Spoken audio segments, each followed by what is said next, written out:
Uh-oh, I'm in trouble.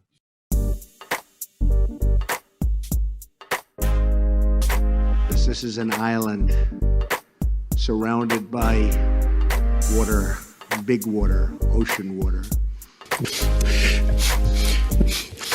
Trust me, I'm like a smart person. I'm very consistent. I'm a very stable genius. I had the best words. Tolerate it. I know words. Mike Pounds. I hope they now go and take a look at the oranges of the investigation. But there's no better word than stupid. Anonymous, really anonymous. I'm very highly educated. One of the wettest we've ever seen from the standpoint of water. Had the best words. God bless the United States.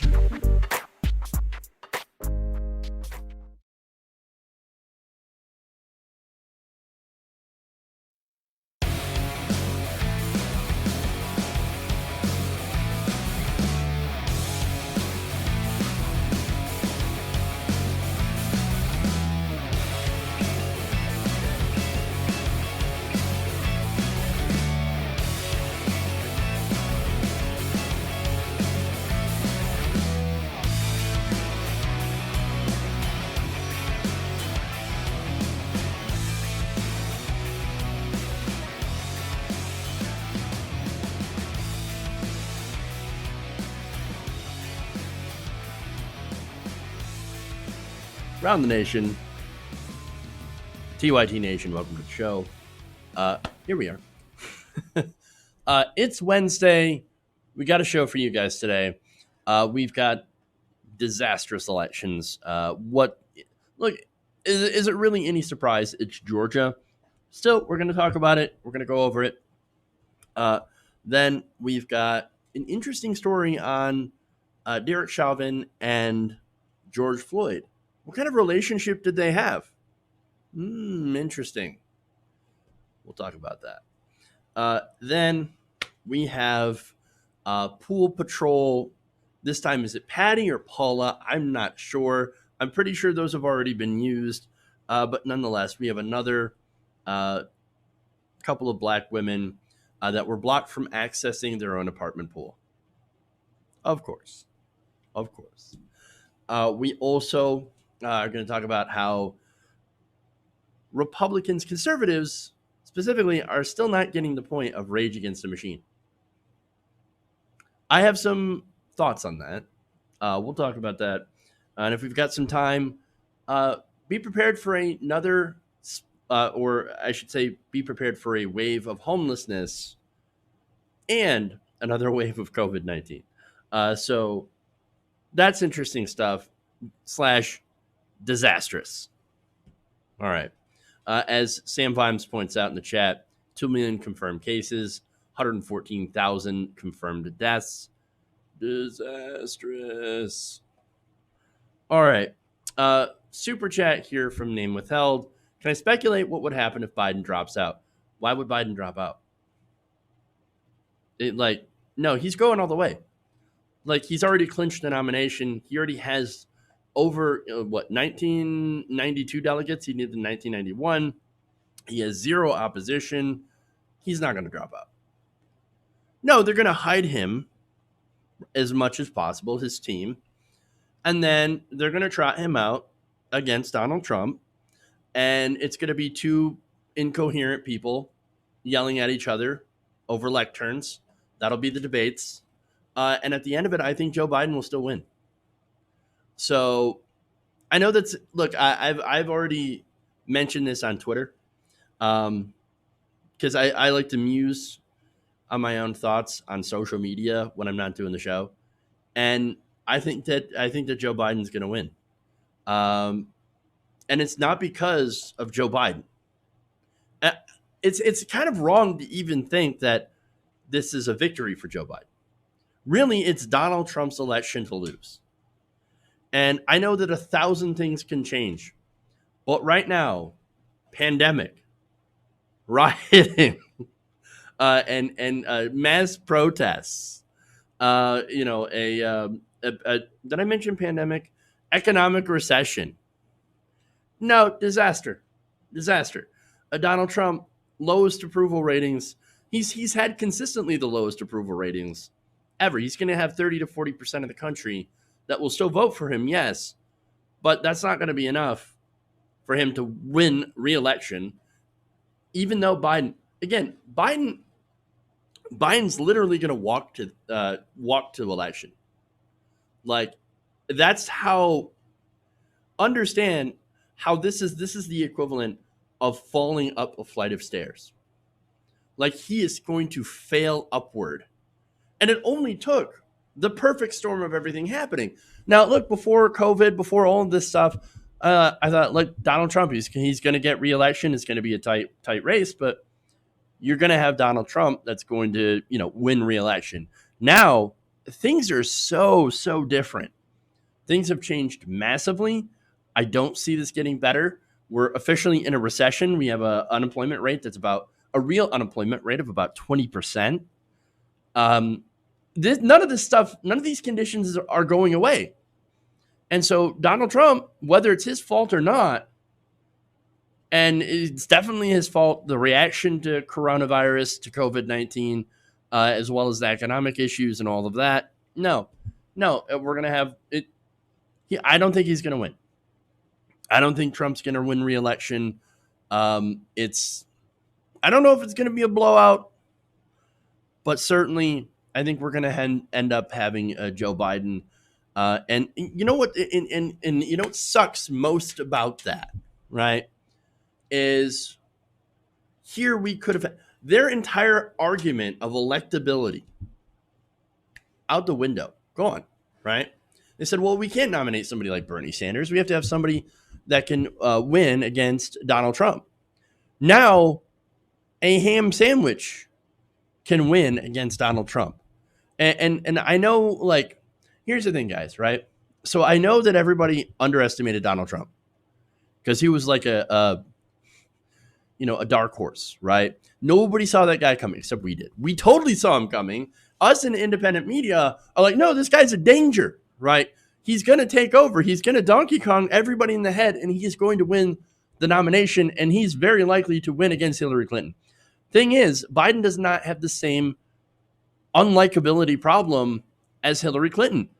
People, and I don't understand why, but people like Joe Biden, even though he's, as we've pointed out numerous times in the show, he's gropey, he's cantankerous, but like, you know what I mean? He's rude, dismissive, all of that stuff doesn't matter. It doesn't matter. People like him generally more than they like somebody like Donald Trump. And unfortunately, that's going to be a factor here. Even though what's interesting is they have similar policy positions on quite a few things. Policing, for one. I mean, policing, Joe Biden wants to give more money to the cops too. No, don't defund the police. No. Let's give more money to the cops for training.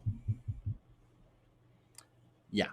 So, look, that's just my prediction. I don't know for sure. Again, a million things could change, as if 2020 hasn't already been an insane enough year. But I do see that this is going to be a very, very difficult election. This is Donald Trump's election to lose, and Joe Biden doesn't really have to do anything. He's shown that he has to do like absolutely nothing in order to win. I mean, that's how he quote unquote won the primary, right? It's just that everybody lined up and pushed him over the edge, and were able to push him above Bernie Sanders. And they're going to do the same thing. They're going to weekend at Bernie's him into the presidency. And that's what's going to happen. Very, very likely going to happen. So maybe yes, Biden is only liked because of Obama. You are absolutely right. Biden is a generic Democrat, not worth leaving the House to vote for. Look, that's our opinion, right? And hey, hopefully we all get like mail-in ballots so we don't have to leave the house. But all that. Uh, no, totally. I understand. Like, I understand. Okay. I don't like Biden as much as you do. I'm not saying go vote for him. I'm just saying that it's very likely that Donald Trump has bungled himself out of re-election. Very, I would say, in my opinion, very likely that that he has bungled himself out of re-election. It's just I don't think there's any way Trump can rebound from all of the disasters that are happening simultaneously. All of the chickens are roosting right now in his whatever hair. Joe will sleep his way to the presidency. Sleepy Joe. No, you're probably right, Sarge. And so, yeah, he's lost a lot of people. He's lost a lot of his base. He's even starting to lose some of the religious evangelicals. And that, of course, is, again, absolutely disastrous. And so what this entire thing is, and again, the thing that frustrates me is the fact that we have lost a moment in time that we'll never get back, right? We lost a layup for a progressive. If we were able to just get Bernie through the primary, he would of course destroy Donald. Again, anybody would destroy Donald Trump, but Bernie Sanders there would actually do something and would actually enact change. And this would be the time to slide it in when he's against an incredibly easy to beat incumbent president. And so that's the biggest problem here that I have, is that it's a missed opportunity for something so much better. And that's why I'm frustrated. But anyway, I think I've went on too long about that. We got stories to get through, so I apologize for the ranting and all that. But well, actually, this was a super chat question, so technically I'm doing all right. Name Withheld also said Trump is based on Biff from Back to the Future. I think it's the other way around, but you're right. You're right. The character Biff is literally based on someone like on Donald Trump. It's amazing. All right. Anyway, let's move on. Let's get into something that actually would help Donald Trump, and that's voter suppression.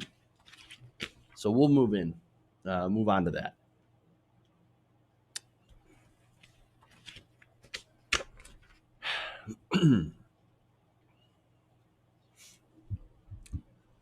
On Tuesday, Georgia, along with other states, held their elections and, of course, immediately faced problems. Within hours of opening the polls, there were numerous reports of hours-long waits, problems with the voting machines, and even a lack of ballots in majority-minority counties. So that's important, right? So now anybody who's surprised by all these problems, you have not been paying attention to what's been going on in our electoral system, and that's okay, right? That's what we're here for. We're going to let you know what's going on. Nearly every election, especially in Georgia, has been plagued by these same issues, and it really makes you wonder if this is not being done on purpose. Oh, wait, we already know the answer to that. It is being done on purpose. So it's called voter suppression, and it's happening, and it happens in pretty much every election now. And it's thanks, of course, to the Supreme Court and other factors. So let's get into the details, right? So now, Atlanta Mayor Keisha Lance Bottoms, she tweeted this after polls were supposed to open, but in places didn't, said this seems to be happening throughout Atlanta and perhaps throughout the county. People have been in line since 7 a.m. this morning. These are, of course, again, minority voters, mostly. One of them was Cody Cutting, who was at Lane Carson Community Center in the Reynoldstown neighborhood of Atlanta, and noted that the line literally went around the block, and some people said they had been waiting to cast a vote for 4.5 hours. He told NBC News, quote, "People are a bit frustrated, but spirits are still okay. neighbors are bringing around food, water, and chairs. So understand that's what they have to do. In order to practice their right to vote, they have to literally take an entire day to go and stand in line. And by the way, this is in-person voting while we still have coronavirus going around. And so people are at risk the longer they have to be out in public and stand in these lines. And so that's even worse. So now there were other lengthy wait times that were reported in other places like Fulton, DeKalb, and Gwinnett counties. Again, majorly minority counties. And Fulton especially. Fulton, see, this isn't the first time that we've had issues in Fulton County. Back in 2018, there were the similar issues that were reported, and so they didn't fix anything. Well, obviously they didn't fix anything because the people in power didn't think that this is a problem. There is voter suppression going on in Georgia. It happened, and of course, it favors, in this case, it favors Republicans. So now, speaking of Republicans, you have Governor Brian Kemp. Now, one of the reasons that you had issues all over the state this time and last time is because you had, at that time in 2018, Governor Kemp being the Secretary of State. Now, he oversaw massive voter suppression, purges, elimination of voting stations in minority areas. And guess what? He ended up obviously winning the governorship while he was also serving as Secretary of State. That should have been illegal. You shouldn't have been able to do that. And yet, nobody stopped him because the people in power benefit from this. He won because he rigged the system. Now, there's another reason, of course, and this goes back to 2015 when the Supreme Court removed Section 5 of the Voting Rights Act. You guys remember that? It was a very big cornerstone of making sure that minority voters are not discriminated against, that they're able to cast their ballots. And what Title 5 did, Section 5 did, is that in areas where there has been massive voter suppression in the past against voters of color and minorities, right? It would allow the federal government to basically have powers to oversee these elections to make sure that they are not doing voter suppression. Well, that's now gone.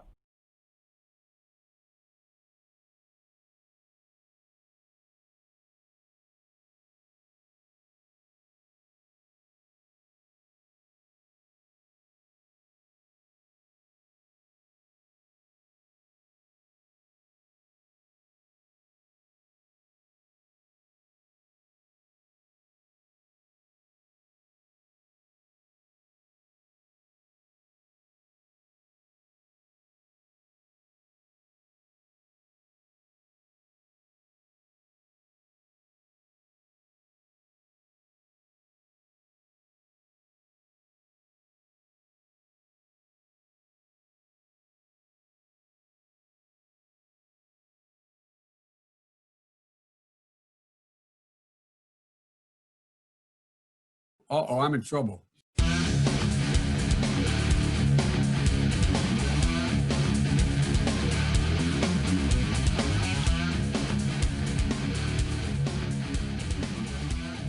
Welcome back to the show. Around the Nation right here at TWT Nation. Jeff Waldorf here with you.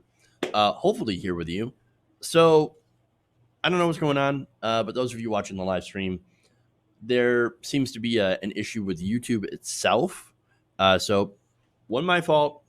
I had to restart the stream. But hey, welcome back. So that said, let's see. Let's get into more stories here.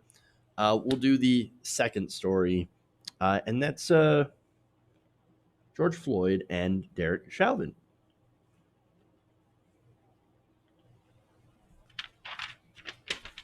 All right. We now have more information about a detail in the case of Derek Chauvin and George Floyd. So now in some of the earlier reports, it was mentioned that they had worked at the same club together, and it turns out they had known each other. apparently they knew each other, according to people that had worked there, and had not so good of a relationship.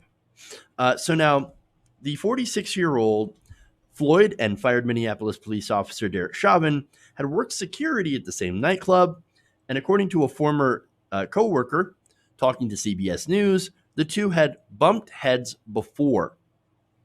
Now, you're not going to be surprised at the next part, right? Given how Chauvin had a history of excessive force complaints against mainly African Americans.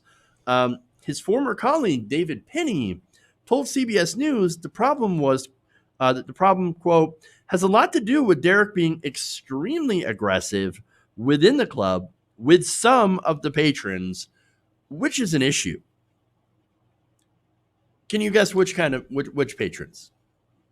Well, according to Maya Santa Maria, who owns the El Nuevo Rodeo nightclub or rodeo, that was, by the way, the club was destroyed during the protests. Bit of irony, but now they said they told CBS News that Chauvin stayed outside in his quad car during off-duty security shifts for 17 years while Floyd worked inside. But she said the former officer appeared to have a problem with the club's black patrons. Quote, I think he was afraid and intimidated. Oh, he was afraid and intimidated of some of the black patrons. Shocked. Actually, I'm not really that shocked. Now, the question is, how well did Chauvin and Floyd know each other while they were working security? And, of course, the reason that question is really relevant now is because it can have a direct it could be a direct causation to the treatment of Floyd by Chauvin during that arrest. And so you could even get into bumping up the charges from murder 2 to murder 1 because there's a possibility that they knew each other, didn't like each other, that this could be considered premeditated. And so that's interesting, and that's really, really relevant.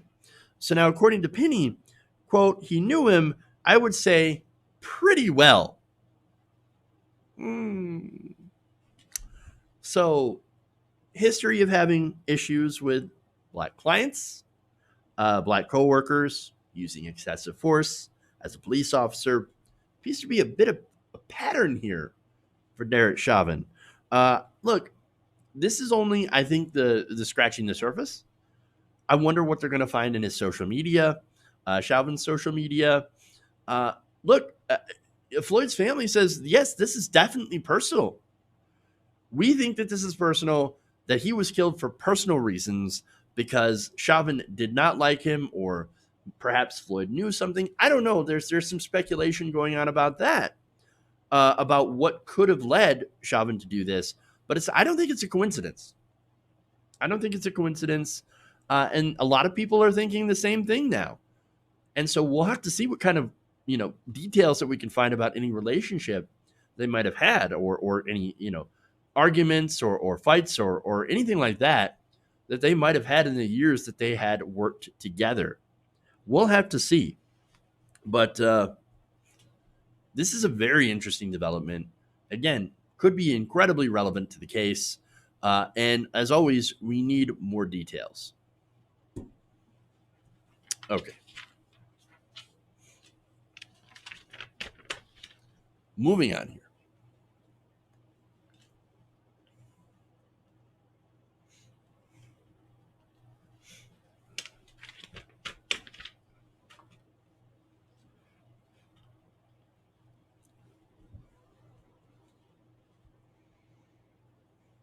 Is there a problem? Is there a reason that you just assume that I don't live here? A black woman doesn't live here, but you can let this white woman in and assume that she lives here.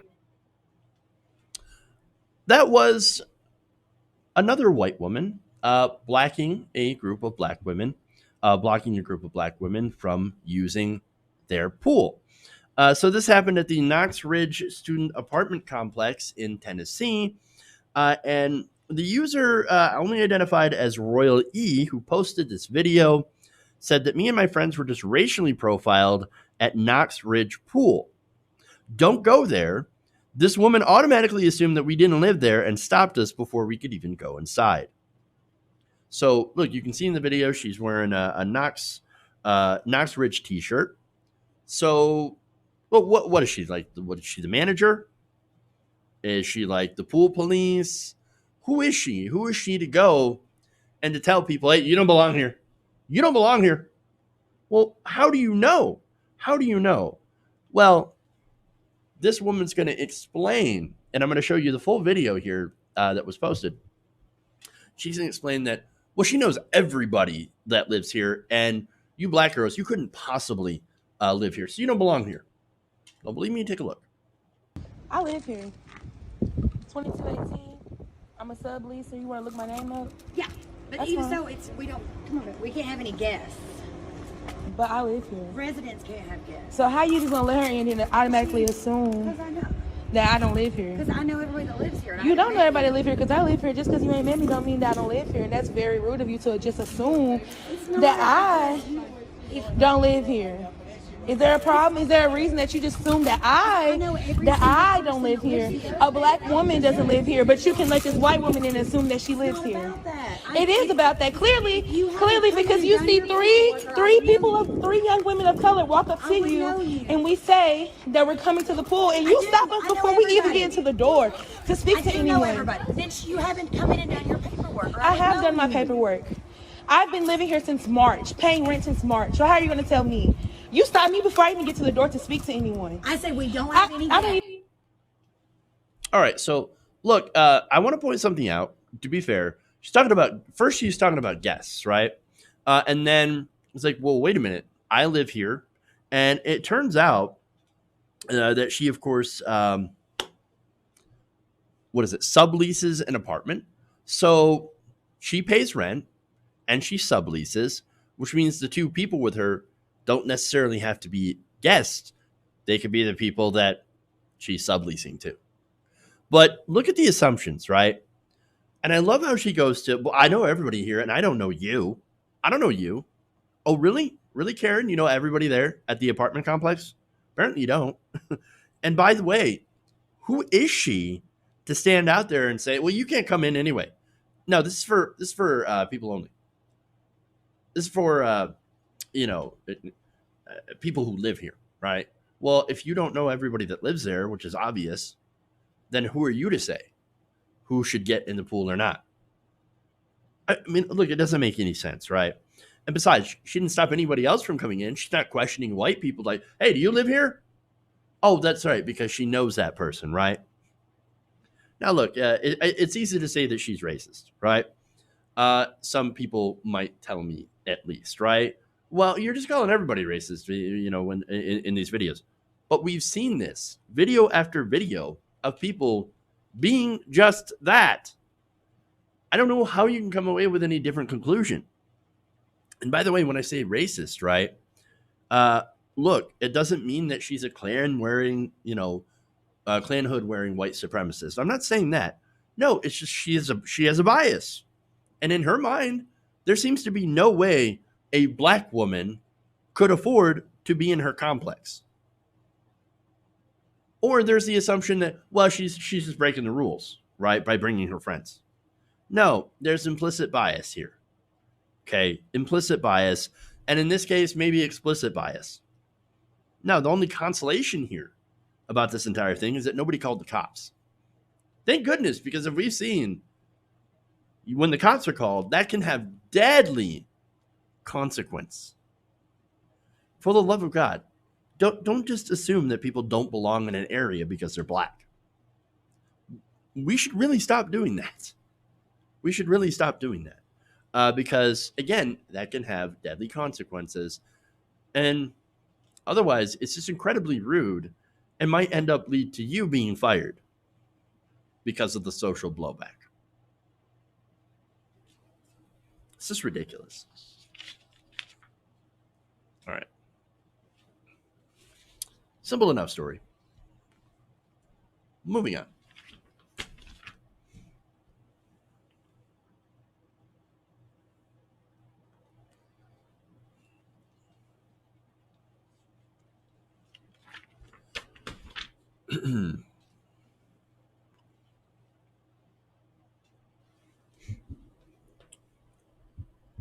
A number of right-wing conservative music fans are triggered after they realize that Rage Against the Machine's message is anything but a conservative message. So now this comes after a Twitter user had addressed the band, saying, "I used to be a fan until your political opinions came out. Music is my sanctuary, and the last thing I want to hear is political BS when I'm listening to music." So look, I don't know if that's a parody account. If it is, it's effing brilliant. But at the same time, I have heard a lot of conservatives say a lot of things just like that. And they were very, very serious about it. Okay, so now he said this. "As far as I'm concerned, you and Pink are completely done. Keep running your mouth and ruining your fan base." Who do you think Rage Against the Machine's fan base is? Well, again, to be fair, there is a notable conservative that was in a very high position of power that I'm going to talk about a little bit later in this segment. But first, okay. Now, look, what song from Rage Against the Machine isn't actually political? What, did you think Guerrilla Radio was about primates? I mean, come on, dude. I'm trying to figure out what Rage song doesn't have a political message to it. I mean, look, Bulls on Parade, I believe that's about imperialism. There's a verse in it, or it's a chorus, "The rail around your family with a pocket full of shells." I mean, who's rallying around your family? Either it's the military force or the police. So that could be applied to both. But seriously, come on, man. Really? It's kind of like saying, I like Star Trek until the SJW movement ruined it. Wait a minute. Star Trek's always been a bit SJW from the beginning. I mean, think about it, right? The setting here, literal utopian space communism. Or is it luxury space communism? Something like that. Jean-Luc Picard in, now I'm for some reason forgetting which movie it was, but he talked about how the future was so much better after people stopped prioritizing the accumulation of wealth. You had Deep Space Nine and the Bell Riots. You had Uhura and James T. Kirk doing the first interracial kiss. Come on, man. Really? They've always been political and SJW. In fact, a lot of the alien species are stand-ins. And a lot of the situations are stand-ins for contemporary issues. First Contact. I can't believe I forgot that. I'm a terrible fan, apparently. So now back to Rage, right? So now Rage member Tom Morello, now he's a big activist on the left. And so he responded to this. And he said, "Scott, what music of mine were you a fan of that didn't contain political BS? I need to know so I can delete it from my catalog." So that's awesome. But now I mentioned a very powerful person that liked Rage Against the Machine, right? That person was Paul Ryan. So this happened all the way back in 2012. It feels like a lifetime ago, right? So Paul Ryan comes out and he says, "I love Rage's music." Oh man, that's great. Now that's hilarious because Paul Ryan literally represented the machine. So now he's retired, but he used to be Speaker of the House. And he literally ran as on the presidential ticket with Mitt Romney. So now, when that happened, again, here's Tom Morello writing an op-ed in Rolling Stone, and it was fantastic. He said this: "Paul Ryan's love of Rage Against the Machine is amusing because he is the embodiment of the machine that our music has been raging against for 2 decades. Charles Manson loved the Beatles but didn't understand them. Governor Chris Christie loves Bruce Springsteen but doesn't understand him. And Paul Ryan is clueless about his favorite band, Rage Against the Machine. Ryan claims that he likes Rage's sound, but not the lyrics. Well, I don't care for Paul Ryan's sound or his lyrics. He can like whatever bands he wants, but his guiding vision of shifting revenue more radically to the 1% is antithetical to the message of rage. I wonder what Ryan's favorite rage song is. Is it the one where we condemn the genocide of Native Americans? The one lambasting American imperialism? Our cover of F the Police? Or is it the one where we call on the people to seize the means of production? So many excellent choices to jam out to at young Republican meetings. I love the level of snark that is in this. And he ain't done yet. He says, don't mistake me. I clearly see that Ryan has a whole lot of rage in him. A rage against women, a rage against immigrants, a rage against workers, a rage against gays, a rage against the poor, a rage against the environment. Basically, the only thing he's not raging against is the privileged elite he is groveling in front of for campaign contributions. He could have written this yesterday and been 100% about everything that he's saying. It's so good. You guys should go and reread that. It is amazing. And again, this is when Paul Ryan was actually somewhat relevant as he was running for vice president with Mitt 47%. Now I'm marching with Black Lives Matter Romney. Just saying. But I'm always kind of curious what machine these conservatives say that they're raging against. I mean, there's one answer to that, I guess, and that would be the government, right? Now, they don't like the government when it tries to help poor people, when it says you must pay taxes so that we can redistribute that wealth to fund schools and healthcare and all that stuff and take care of the poor. So, we hate that. We hate that machine. That machine that actually helps people. Whoa. I mean, giving people an education so that they can learn facts. No, I hate it. I hate that machine. How dare you tell me to respect minorities and women? I don't want to. I'm not going to do what you tell me. No, in reality, groups like Rage, they're actually going after real power. They're punching up. They're going against corruption, imperialism, greed, racism. That's the machine. That's the machine. The very thing that crushes our collective humanity, separates us by class and religion and color, teaches us to hate each other for small, stupid differences.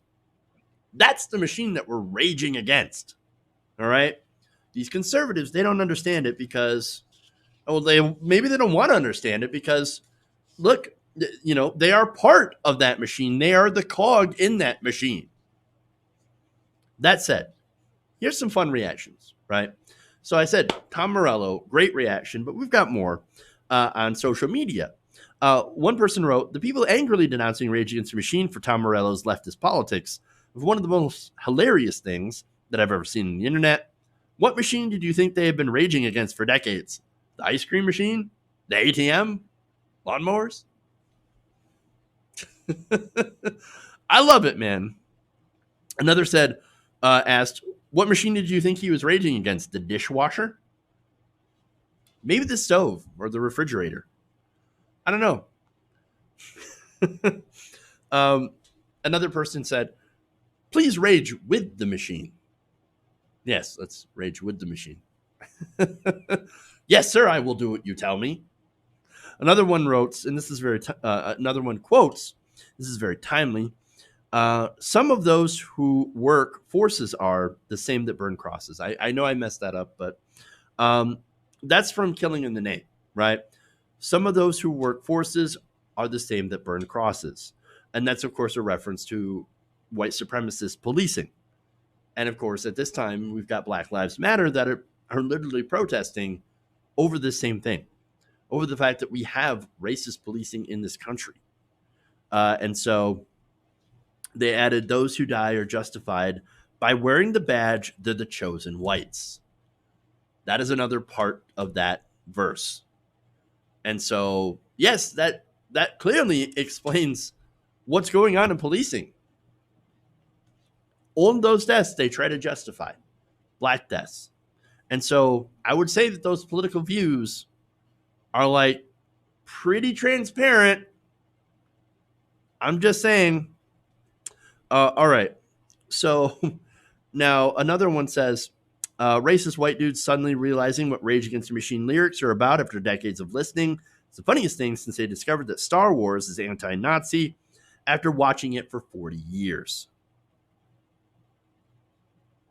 You know, I mean, that was amazing too. Like, oh no, Star Wars, not anti-Nazi, no, anti-left. Are you kidding me? There was that whole fascist empire that was against aliens. They hated aliens. They employed literal stormtroopers to crush dissent, all of that stuff.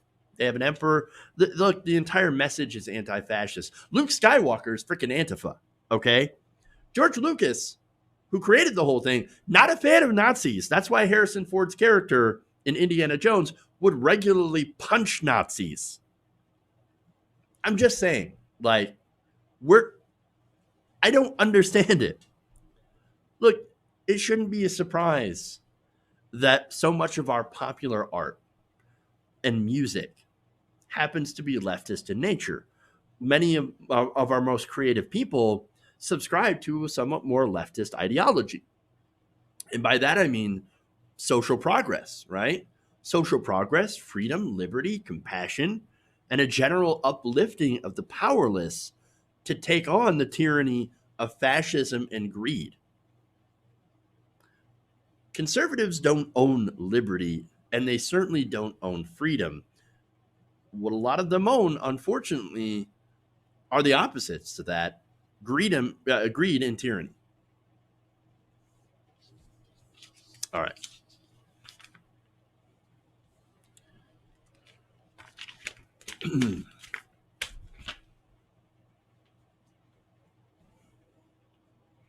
Moving on here.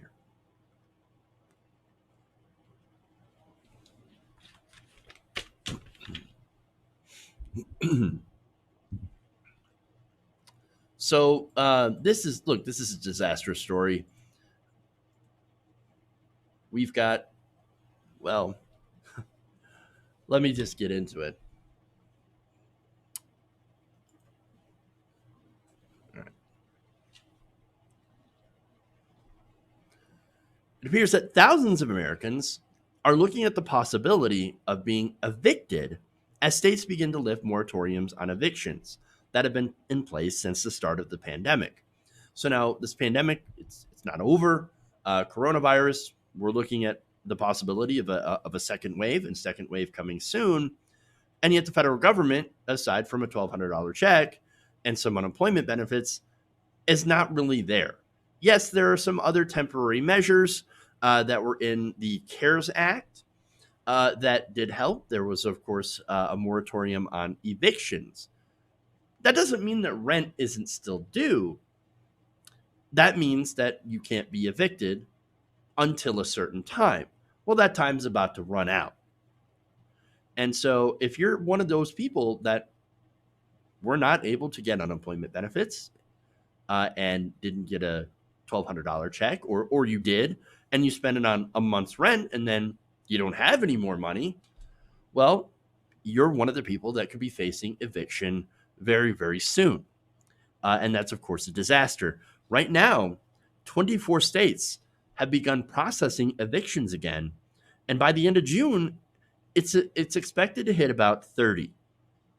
So now, not all renters are vulnerable, although nearly 30% continue to be protected by a federal moratorium under the CARES Act, but other people are not so lucky. The rest of those live in properties that are either not subsidized by the federal government, and so therefore they're not. It doesn't apply to them, or are owned by landlords with loans that are not federally backed, which again are not taken care of. For these unprotected renters, the threat of eviction is incredibly real, especially those who are at the bottom of the economic ladder. And of course, this disproportionately impacts Black and Hispanic Americans. And so, of course, this is a massive disaster. You have millions of workers that are still out of work. You have an unemployment rate that's a real unemployment rate that is somewhere around 20%, and an economy that, even though the stock market is doing very well, strangely well, and you had an addition of 2.5 million jobs, and everybody's crowing about the jobs report, that doesn't mean that the economy isn't on shaky grounds. And so this is not good. Now, according to Diane Yentl, president and CEO of the National Low Income Housing Coalition, says back rent is becoming due, and renters are no more able to pay it now than they were at the beginning of the crisis. Again, because even though you have states that have opened up, that doesn't necessarily mean that everybody's ready to get back to business, that everybody's ready to go back to sitting in restaurants and visiting movie theaters, as we have a pandemic that is still ongoing. And in fact, now we've seen, especially since Memorial Day weekend, a spike in cases all over the country in places that have opened up. And so this pandemic is far from over, and yet these very meager protections, on this show, I've been calling for a complete moratorium on both rents and mortgages so that people do not have to pay them until the end of this, as well as a $2,000 a month UBI. We've got none of those things. And so now we are facing a crisis that is essentially man-made. It is not going to go well. It's going to go very badly. Yentl says we are very concerned about a wave of evictions and a spike in homelessness unless there's some sort of federal intervention. And I'm sorry to say, but that is not going to happen. Mitch McConnell is not interested at all in making sure that people can remain in their homes, in sending any sort of federal help. Now, the Democrats have passed the HEROES Act, right? Which would at least help somewhat. It would give at least another $1,200 injection, cash injection into everybody's pocket. That's always good. It's always kind of a strange thing calling it cash injection. It's just a check. Nonetheless, that still isn't enough. It isn't enough. Now, the HEROES Act also does call for $100 billion in emergency rental assistance, and that's good. But I think we need to go further because this is the problem, right? We have one eviction every 7 minutes. And this is happening before the coronavirus, a pandemic had taken the country. And so what you have in this country is a lot of people ending up on the street, not being able to afford their homes. Rents are sky high. The rent is too damn high. And we just don't have enough income. And now with the economy the way that it has gotten even worse. It's just gotten even worse. And of course, it's been terrible for Black and brown people all over the country. In fact, Eliza Durana, narrative change liaison with the eviction lab at Princeton, noted that the heaviest concentrations of eviction were in the South and in the Rust Belt. According to Eviction Lab, South Carolina has the highest eviction rate in the country. The city of Charleston alone evicts more people each month than in some states. And so that's disastrous in this area. And again, most of the people that are impacted by this are minorities. So it's disastrous. I mean, look, what we need to do, as I said before, is actually do something about this. We need a stimulus. Mitch McConnell says, no, we're not going to look at that until even July. And there is no guarantee that he'll even pass anything. Now, as I reported before, he's taking a little bit of a risk. Politico reported this. And they said, look, yes, we're taking a risk by not actually taking this up. We want to see, how the money is spent and if it has an impact on the economy. And we just want to wait, right? We don't want to spend any more money. We're quote unquote worried about the national debt. Well, if they were really worried about the national debt, they wouldn't have passed trillions of dollars in tax cuts for the rich. And the CARES Act wouldn't have actually given trillions of dollars to corporations that could be leveraged several times by the Federal Reserve. So if you're worried about that, man, I got news for you of what they're doing with the banks right now in the Fed. They're giving them trillions of dollars in loans for liquidity. And so it is, look, it's not something that we should be worrying about. I doubt Mitch McConnell actually worries about the national debt. In reality, he doesn't want to give people more money. And that's it. He wants everybody to go back to work. And he wants the stock market to remain strong. That's why they're holding off.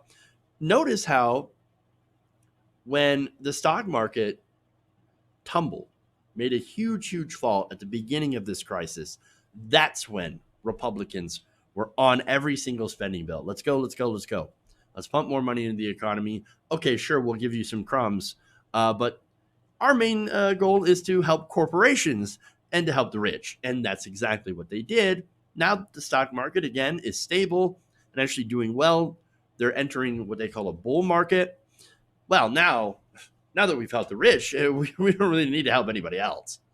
You guys are on your own, so enjoy your evictions, enjoy not being able to pay your bills, and all that. And so, again, Joel Roberts here, he's the chief executive at PATH, an LA organization that serves homeless populations. He says that with unemployment around 15%, homelessness is predicted to increase by 250,000 people. And that's just, of course, in the country. Well, that's in the country alone. And so that's disastrous. That's just with 15%. Again, real unemployment is at 20%. And we're not at the end of this crisis.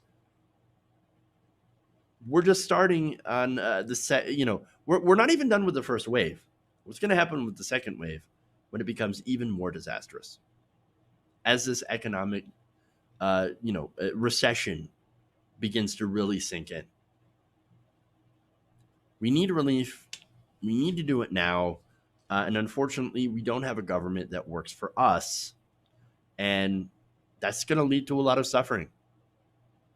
It's going to lead to a lot of people on the street at a time where, there's no good time to have people on the streets.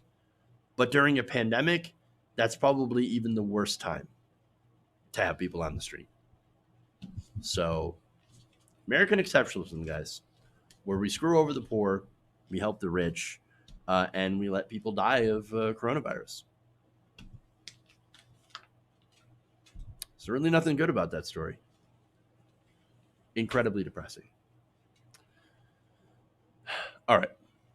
A couple of super chats before I go. Thank you, Richado. David Richardson says, like I keep saying, the only thing conservatives can serve is brain power, which I guess is easy when you have them to begin with. And starting a pool, how long until the right wing claims Indiana Jones is pro-Nazi? A start with 7 hours. But he's literally punching them. There's that imagery, right? Okay, anyway. Thank you, guys. That's all I got for you. Please like and share the stream. Please consider becoming a patron, patreon.com/TWDNation, or to become a channel member. Again, sorry about the technical issues that we heard earlier in the show, but hopefully you enjoyed the rest of it. Thank you. Love you guys. And remember, change begins with you. Good night, nation. We'll see you guys later.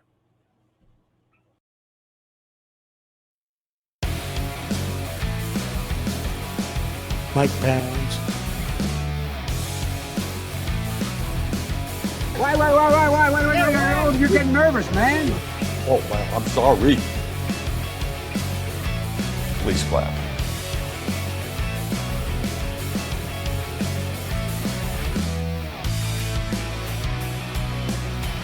Uh-oh, I'm in trouble.